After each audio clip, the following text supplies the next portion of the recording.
Hello friends. So today I'm going to explain you about Kubernetes components and how Kubernetes is working, means like what is a step-by-step process I'm going to explain you in today's video. Okay, so let me start with first Kubernetes components. So there are many components. Okay, few are highlighted here. Which one is the API server, scheduler, controller, etc database, kube proxy, kubelet, container docker, pod.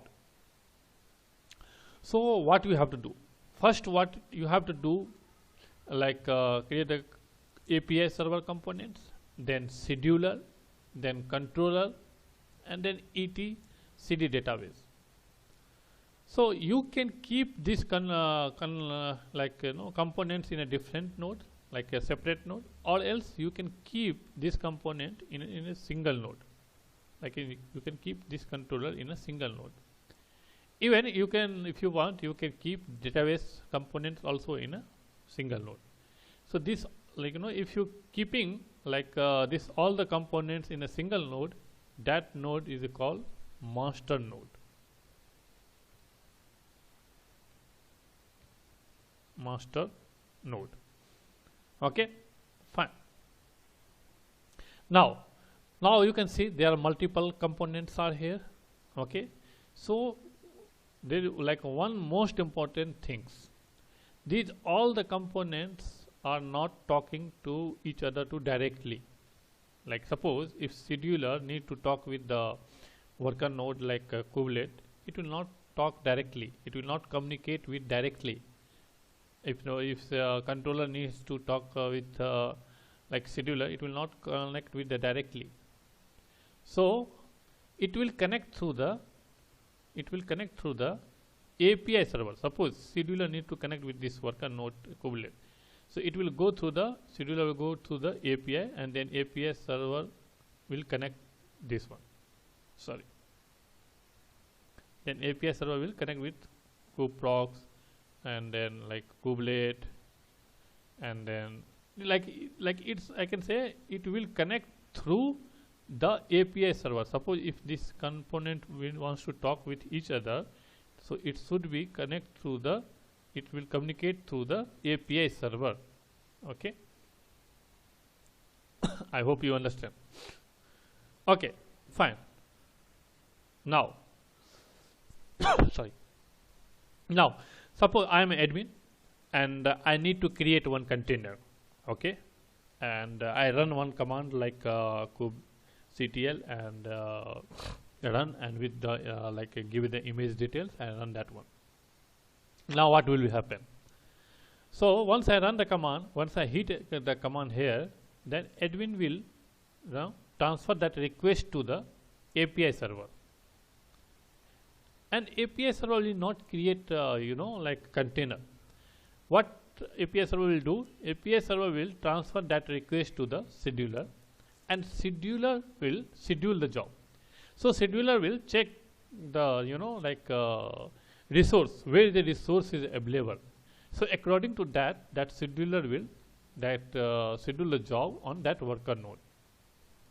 Okay, so for example, if scheduler found worker node space is available, then scheduler will schedule one job. It will schedule a job, and it will go to the API server, and then that API server will connect the worker node here, and worker node that kubelet. So what will do kubelet? Kubelet will create one pod first. Again I am explaining. Once you run the command to the create the container, what will be happen? It will connect to the API server, and that API server will transfer that request to the scheduler, and scheduler again schedule the job to the create the container as per resource available, where the resource is available, which worker node. So suppose the resource is available on worker node 1, so then scheduler will schedule the one job. That job again is going through this API server, and here it in this worker node will come, and here kubelet will create the one pod. So like each container, I can say each container is it's creating inside the pod. Okay, so Kubernetes will create the pod, and then once a pod will create, then what will happen? And then this Kubernetes will tell to Docker, hey, I created the pod, now you create the container. Then Docker will create the one container here. Okay, once the Docker will create the container, then again revert back to that request to let me change the color. Why it's not changing? One second. Okay, something is wrong. I don't know what happened.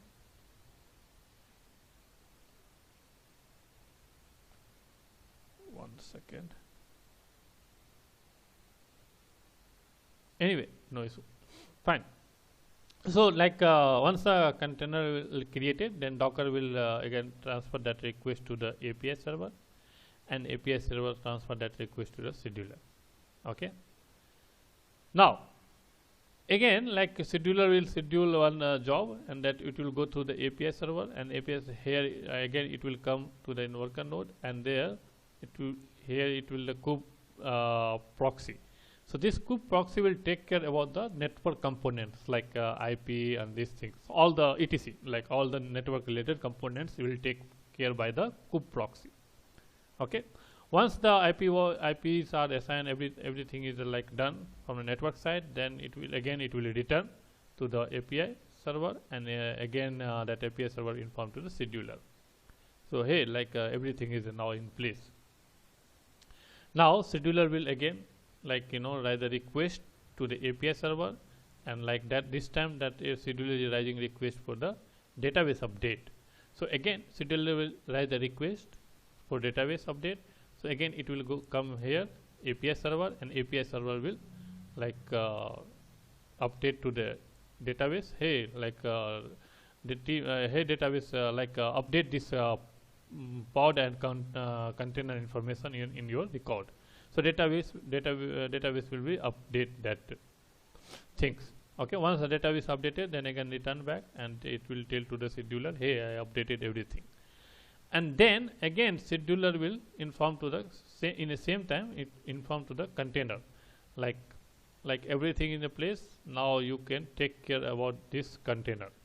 So controller will be now taking care from here, and it will take care container running and not everything. For example, by something will happen on your container. Okay, so container will take care, if need to recreate, it will recreate your container. Controller will take care that one, and then controller if something will happen in a container, then controller will check if need to recreate, then it will recreate your container also. So all those things take care by the controller. Okay, so this is all the process, how is it working. So I hope you understand the things. So if you like this video, please subscribe my channel, like, comment, and share it. Thank you.